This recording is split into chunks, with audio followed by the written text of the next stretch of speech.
Masih itu menjadi forum. Saya akan melanjutkan diskusi yang tadi sempat Bung Syahrir agak penasaran. Tapi saya ke Mbak Mia dulu. Ya, oke. Pengalaman Partai Gelora 2024. Pakai figur, iya 2024 kan. Pakai figur sentral Pak Prabowo Subianto atau yang lain dengan 1,3 juta suara pemilih kan? Ya, justru kita waktu itu mendukung dan bekerja keras untuk memenangkan Pak Prabowo. Jadi sama ya kan menggunakan figur sentral Pak Prabowo. Cuma bedanya dengan Partai Gema Bangsa belum jadi. Iya beda Mas Yogi gitu. Kita 2024 itu benar-benar menggunakan semua daya upaya Partai Gelora. Justru kita kemudian mendukung Pak Prabowo sebagai capres dan kita menyebut diri sebagai koalisi yang paling bisa dipercaya. Dan kalau kita mengingat ketika Pilpres 2024 bisa dibilang Bang Fahri mungkin jadi sansak kali ya, yang pasang badan untuk melakukan komunikasi publik dan bahwa diganjar dengan bahwa pasangan Pak Prabowo dengan wakil presiden itu pada saat itu adalah sebuah cara yang paling efektif untuk kita melanjutkan rekonsiliasi politik dan kita menghilangkan atau sangat meminimalisir adanya polarisasi yang sebelumnya terjadi dari sejak Pilkada DKI 2017, kemudian Pilpres 2019 gitu. Itu kan terjadi polarisasi yang sangat tajam dari atas sampai ke bawah. Dan ini menjadi sebuah ancaman disintegrasi yang sangat potensial di tengah geopolitik yang sedemikian rupa. Nah, Gelora melihat ada sebuah peluang untuk merekatkan itu, antara lain ya kita dukung Pak Prabowo dan kita melanjutkan rekonsiliasi itu dengan mencalonkan Pak Gibran menjadi cawapres Pak Prabowo. Gitu. Luar biasa yang sudah dikerjakan Partai Gelora. Dan Bang Fahri, pasang badan untuk Pak Gelora pasang badan. Jadi sansak tadi disampaikan Pak Fahri Hamzah.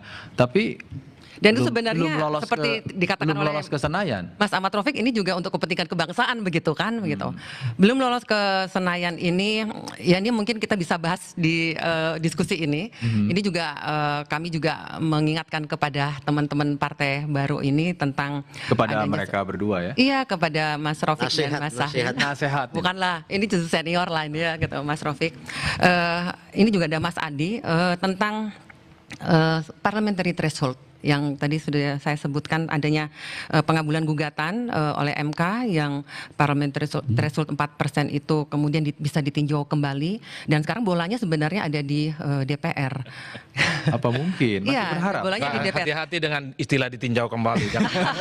Jangan-jangan bisa 6-7% itu ya. Iya, tapi Mas Adi begini, kan kita udah lihat ya kemarin fenomena Agustus ya. Itu kan tidak pernah kita bayangkan ya. Ada masa yang sampai berani melakukan, ya ini kita semua juga nggak setuju ya, ada penjarahan kepada anggota dewan yang hanya dilihat di TV mereka joget-joget meskipun latar belakang jogetnya mungkin tidak berniat ngece ya, tapi sedemikian rupa itu bisa menstimulasi publik gitu.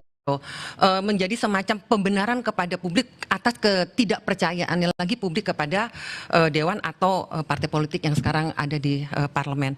Nah ini kan juga harus kita cermati bersama. Ini bukan persoalan ini letupan biasa. Ada hal-hal yang sesuai dengan keinginan publik tapi tidak terpenuhi sehingga kemudian muncul seperti itu. Kita nggak bisa ngelihat seperti itu. Seperti awal tadi saya mengatakan bahwa landscape politik itu nggak pernah bisa sama. Setiap pemilu landscape politiknya berbeda.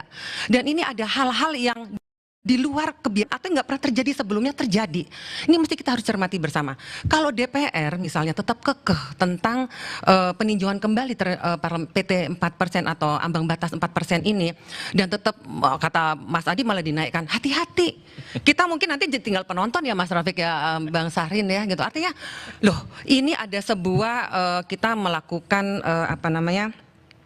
evaluasi, introspeksi kehidupan berpolitik kita begitu. Sebenarnya kan semua yang ada di Republik ini berhak untuk berkumpul, menyampaikan pendapat, Oke. mencoba memberikan solusi atas semua kegalauan publik lewat Dan partai itu kan politik. selalu ada tantangan di tiap zamannya kan, artinya Iya. bahwa Partai Gelora mengajak serta Partai Gerakan Rakyat dan Partai Gema Bangsa untuk memperjuangkan itu. Saya ke Mas Adi. Aku boleh tambahin dikit lagi nggak? Boleh dikit tapi aja. Mas Adi dulu ya. Iya, saya ke Mas Adi dulu aja. Ya, karena begini, ini yang mungkin nanti Mas Adi bisa ngomentarin ya. Karena parliamentary threshold itu sebenarnya nggak kompatibel dengan sistem politik presidensial yang kita anut ini. Parliamentary threshold itu relevan dengan sistem parliamentary. Karena di sistem parliamentary itu presiden ada representasi parlemen. Itu sebabnya untuk membuat parlemen itu stabil ada parliamentary threshold. Threshold, ya. Sementara kita presidensial.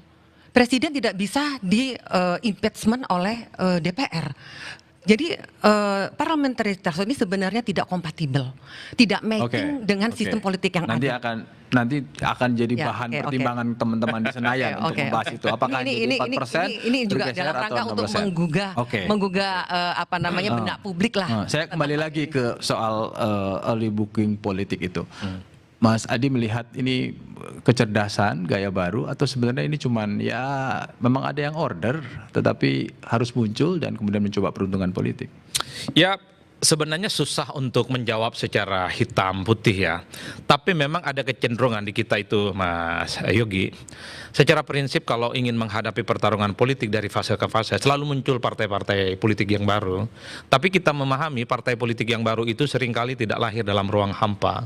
Biasanya ada yang sudah terkanalisasi, terutama terhadap kekuasaan. Siapapun dia kekuasaannya, adalah untuk memperbanyak dukungan-dukungan politik yang berkembang, terutama dukungan politik yang ada di parlemen. Tapi pada saat yang bersamaan, partai-partai yang non-parlemen sekalipun sebenarnya juga ingin memperbanyak bagaimana kanal-kanal politik melalui partai yang baru. Karena ada kecenderungan di kita, semakin banyak dukungan politik, maka itu akan memperkuat bagaimana Mas Rofik menyimak kan, Mas Rofik? basis legitimasi Mungkin politik. ditujukan ke Mas Rofik maksudnya tadi. Saya tidak mau menyebut. Oke. Nah, ada KUHP yang baru. aman di sini semua. Aman. Mas Rofik gimana Mas Rofik? Gimana Mas Rofik? Nah, kan itu yang kemudian Boleh nanggepin. kalau itu yang dianggap publik, karena kalau kita cek satu persatu, setiap muncul partai politik baru, pasti itu tidak ada sesuatu yang punya novelty, sesuatu yang baru nggak ada. Kalau tidak ikut yang berkuasa, pasti dia memilih di luar kekuasaan. Sesuatu yang baru itu adalah satu sikap yang dia tidak punya inlines terkait dengan cantolan-cantolan politik yang kemudian berkembang. Secara itu saya Bang Rofik, harus saya katakan, apa yang menarik dari Partai Gema?